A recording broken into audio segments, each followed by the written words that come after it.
Rahmatullahi wa barakatuh. May the peace and blessings of the Almighty be upon one and all. Today we will be discussing a very important topic connected to the tongue.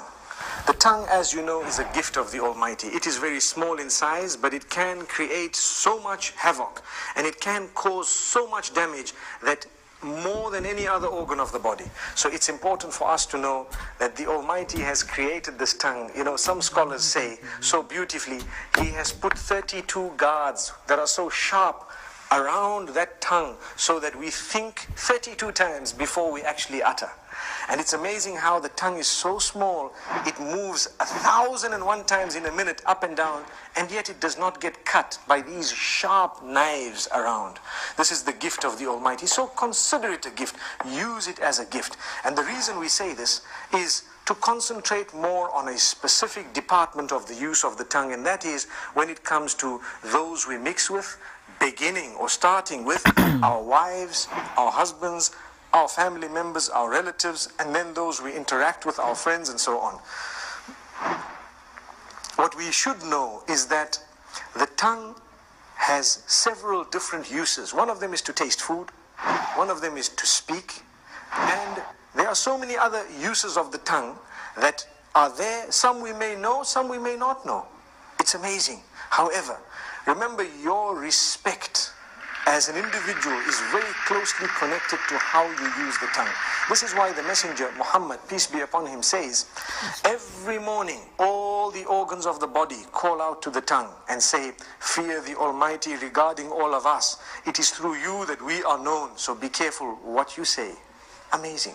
Which means I have hands, I have legs, I have a brain, I have eyes, my whole body, my entire image, my identification. I am known as a good or a bad person based primarily on how I use my tongue. Have we ever thought of that? So if I use it correctly, I will be known as an upright individual. If I lie and swear, use vulgar language, scream and shout, they will know me as a bad person. But my legs have not committed a sin, my hands have not committed a sin, my hair and all the other parts of my body have committed no sin. The sin is committed by the tongue. And the tongue, yes, closely connected to the brain and all that, yes, correct. But ultimately, it was the one used to relay what was within. This is why if you're not sure, don't speak. Speak when you're sure. Think about it, think twice. I'm sure we've all heard the saying, you've been given one mouth and two ears to speak half that of what you hear. So you hear more and you speak less. Sadly, a lot of us love to speak. And we just want to say anything and everything, no matter how it sounds. Not realizing, did you know, it is an act of worship to think before you speak. You're actually rewarded, an act of worship. The Almighty becomes pleased with us when we think before we speak. And not just think, but think of how many different ways there are for me to portray or to say what I have in my heart, to convey that message. If I've got 5 different ways of wording it, I need to select the best, most effective, most beautiful manner, and then I will speak. And if I speak using that best and most effective manner, I will automatically be able to please my Maker, and I will definitely cause or create lots of harmony and peace in my surroundings. So very importantly, let's use the tongue correctly. Number 1. Number 2 is not only the selection of words, the tone as well. Very closely connected to that. Some people scream and yell, they shout. Shouting will reduce your respect. The more you yell, the less people respect you. The next time you say something, nobody will want to listen to you because you're used to screaming. And this is the whole reason that we say, speak with a tone that is audible, but a respectable term, meaning respectful tone. You will find, and I'm sure we've all seen this, when someone has a habit of speaking with a calm tone and always relaxed, you will notice immediately that the minute they open their mouths, everyone is silent and listening. Whereas when you have another who's always yelling and screaming, everybody's yelling and screaming with them. No one knows whether they are serious or not serious. And imagine if you hear a person yell or scream who has never ever done that in his or her life. Automatically you would know that this is something very important because this person does not use this type of language or does not scream. Amazing. So this is the importance of the use of the tongue, how it gives the whole image of who we are just by its use. Sometimes a whole company can come crashing because of a CEO making one statement that is negative or bad. And there are examples of that in history where we've seen this happening because of the abuse or misuse of the tongue. The same way a man who has always been respected can lose all his integrity within a split statement because of how bad it was and how evil it was. So we need to be careful. You are known by your tongue. Let us be careful how we use this tongue. We'd like to give a few more examples. Within the home, it is an act of worship to say words, to create the words and to utter words that will bring about a smile on the faces of your children and family members, your spouse primarily.